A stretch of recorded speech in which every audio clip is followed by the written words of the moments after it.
আসসালামু আলাইকুম সম্মানিত খামারি ভাই ও বোনেরা, আপনাদেরকে আরএস এগ্রো ফার্মের আরেকটি ভিডিওতে স্বাগত। আজকের এই ভিডিওটি করার উদ্দেশ্য হচ্ছে, আমার একজন আকাঙ্ক্ষিত সাবস্ক্রাইবার উনি বলেছেন যে গাউট এবং আইবিএস এর স্পেসিফিক মেডিসিন নিয়ে আলোচনা করা, সেই সাথে মেডিসিনগুলোর পিকচার দেওয়া।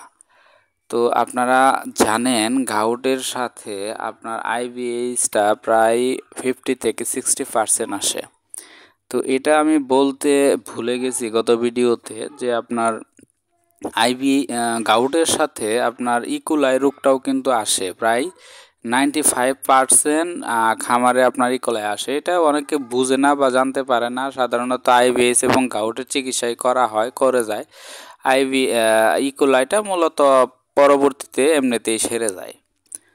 তো ইকুলাইয়ের মাত্রাটা বেড়ে যায় সাধারণত এখানে। ইকুলাই তো আপনার এমন একটা জীবাণু বা এমন একটা ব্যাকটেরিয়া, এটা আপনার প্রত্যেক প্রাণীকুলের ভিতরেই থাকে, কম আর বেশি। যখন আপনার ইকুলাইয়ের মাত্রাটা, নেগেটিভিটির মাত্রাটা বেড়ে যায়, তখন সেই ক্ষেত্রে ইকুলাইটা ধরা পড়ে এবং কি আমরা বলি যে ইকুলাই হয়েছে।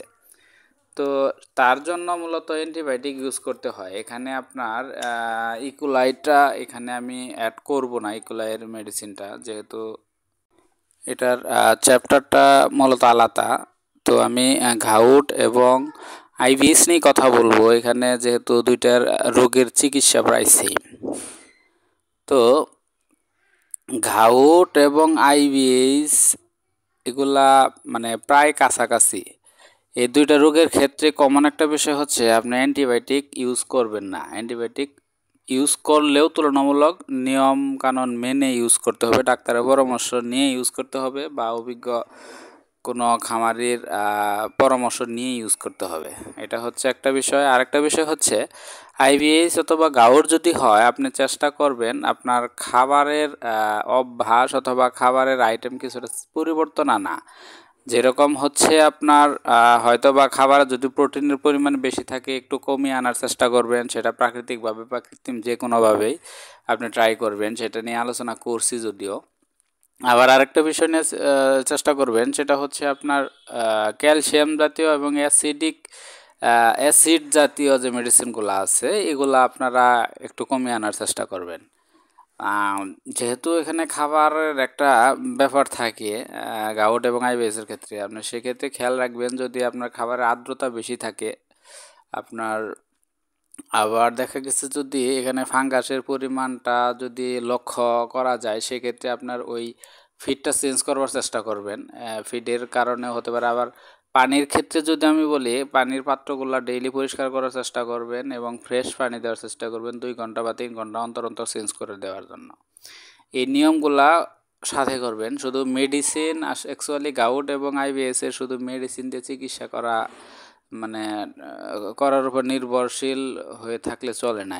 এগুলার স্পেসিফিক ওই রকম তেমন কোনো চিকিৎসা যেহেতু নাই, সেক্ষেত্রে আপনার নিয়মকানুনগুলোও ফলো করতে হবে। তো চিকিৎসার ভিতরে যে 3টা মেডিসিনের কথা আমি বলছি, থামলেনে এই কথা উল্লেখ করা আছে যে 3টা মেডিসিনে আপনার গাউট এবং আইবিএস এর চিকিৎসা।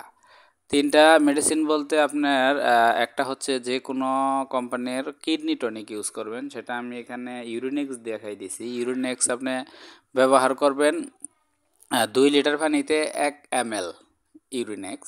সাথে আপনার ইউজ করবেন আপনার এটা আপনি একবেলা ইউজ করতে পারেন। আরেক বেলা ইউজ করবেন হচ্ছে আপনার এলুরাল অথবা এনজিকে।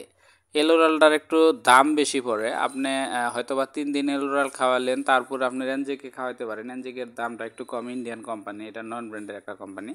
এলুরাল এটা মেবি ইনসেপ্টা অথবা একমি, আমার খেয়াল নেই, ইনসেপ্টা হয়তোবা, ইনসেপ্টার কোম্পানি। এটা আপনার ব্যবহার করার নিয়ম হচ্ছে 1 লিটার পানিতে 2 গ্রাম, আর এনজিকেটা আপনার 1 লিটার পানিতে 1 মিলি দিবেন। আরেক বেলা ইউজ করবেন আপনার নো আইবিএস অথবা লিডসনিল। এটাও আপনার নন ব্র্যান্ডেড লিডসনিলটা, এটা একটু দামে কম। নো আইবিএসটা এসিআই কোম্পানির, এটা একটু দামে বেশি। এটা আপনার 1 লিটারে 1 ml ইউজ করবেন। তো এইভাবে আপনার 3 বেলায় 3টা মেডিসিন ইউজ করবেন, কন্টিনিউ 3 দিন চালাবেন। ইনশাল্লাহ আপনার গাউট যদি আসে, গাউটেও চালাবেন। এই কারণে এগুলা গাউট এবং আইবিএস যেহেতু রোগটা একদম রিলেটেড, মানে কাছাকাছি, আর এই যে মেডিসিনগুলো, এই মেডিসিনগুলো কিডনি, লিভার এবং হার্টের সংমিশ্রণে বা এগুলার প্রবলেমজনিত সমস্যায় এগুলা চেক দেয়। তো সেক্ষেত্রে এই 3টা মেডিসিন ছাড়া আমি বাজারে অন্য কোনো মেডিসিন দেখি না যে খুব ভালো একটা কাজ করে।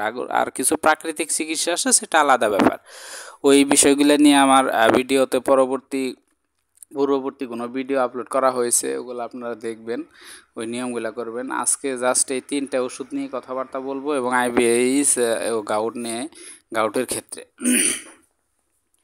তো এভাবে আপনারা এই নিয়মগুলা মেনে চলবেন এবং এভাবে ওষুধ দেওয়ার চেষ্টা করবেন। আর যদি এখানে আরেকটা বিষয়, আইবিএসটা সাধারণত যদি গাউটের জন্য হয়, এই 3টা মেডিসিন ইউজ করবেন। আর অন্য কোনো সময় যদি আইবিএস চলে আসে গাউট ছাড়া, মানে অন্য যে কোনো সময় সেপ্টেম্বর অক্টোবর মাসটা ছাড়া অন্য কোনো সময় যদি আপনার শুধু আইবিএস চলে আসে বা গাউট ব্যতীত, গাউট থেকে নয় অন্য কোনো রোগের কারণে যদি আইবিএস থাকে, সেক্ষেত্রে আপনি অতিরিক্ত একটা ইউজ করবেন অ্যান্টিভাইরাল।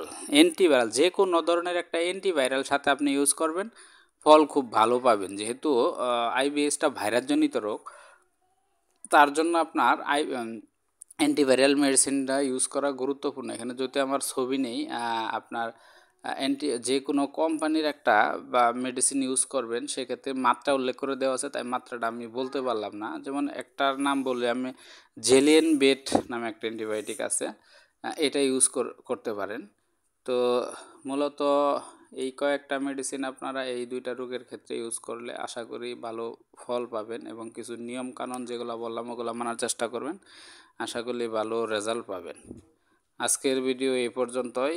অন্য এক সময় যদি আপনাদের কোনো ভিডিও জন্য রিকোয়েস্ট করেন বা প্রয়োজন হয় বলবেন, জানাবেন, আমি ইনশাল্লাহ দেওয়ার চেষ্টা করব। আল্লাহ হাফেজ, ভালো থাকবেন।